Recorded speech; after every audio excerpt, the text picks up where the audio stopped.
کھول آنکھ زمیں دیکھ میرے 2 سفرناموں کا مجموعہ ہے۔ پہلا سفرنامہ اس وقت لکھا گیا تھا جب میں کینیڈا کی شہریت ترک کر کے سن 2001 میں پاکستان آیا تھا۔ کینیڈا کے اس سفر میں امریکہ، سعودی عرب اور سری لنکا بھی گیا تھا۔ دوسرا سفرنامہ سن 2008 میں جنوبی مشرقی ایشیا کے 3 ملکوں ملیشیا، سنگاپور اور تھائی لینڈ کے سفر کے موقع پر لکھا گیا۔ یوں مجموعی طور پر اس سفرنامے میں 7 ملکوں کے سفر کے احوال شامل ہیں۔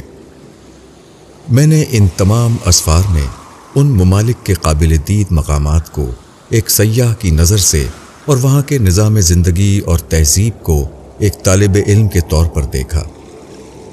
ہر خوبی کی بلا تعصب تعریف کی اور ہر قابل تنقید چیز کو نشانہ بنایا۔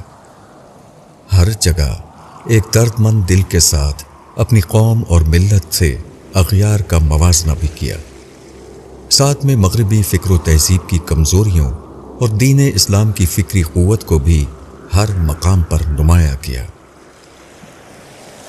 میں طبعاً ایک دائی ہوں اور بحیثیت دائی یہ چاہتا ہوں کہ ایک عام شخص تک میرے افکار پہنچیں۔ یہی سبب ہے کہ میرے قلم نے ابلاغ کے لیے سفرنامے کا وہ قالب اختیار کیا جو عام طور پر قارئین بڑی دلچسپی سے پڑھتے ہیں، تاہم اس میں جگہ جگہ وہ سب کچھ ہے جسے میں نے اوپر بیان کیا ہے۔ میری زندگی کا مقصد ایمان و اخلاق کی دعوت کو زندہ کرنا ہے۔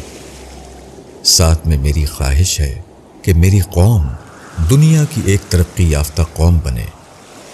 قومی ترقی اور تعمیر کا یہ کام تبھی ہوگا جب ہم حقیقت پسند بنیں گے۔ اعلیٰ اخلاقی اقدار کی پیروی ہماری پہچان بن جائے گی۔ ہم کرپٹ لوگوں کے بجائے دیانتدار اور باشعور لوگوں کو اپنا لیڈر منتخب کریں گے۔ ہم متعصب، منفی اور جذباتی انداز فکر رکھنے والی فکری قیادت کے بجائے مثبت اور معقول لوگوں کی بات سنیں گے۔ میں نے اس سفرنامے میں دوسری اقوام کے پس منظر میں اپنے لوگوں کو کچھ ایسی ہی چیزوں کی طرف توجہ دلانے کی کوشش کی ہے۔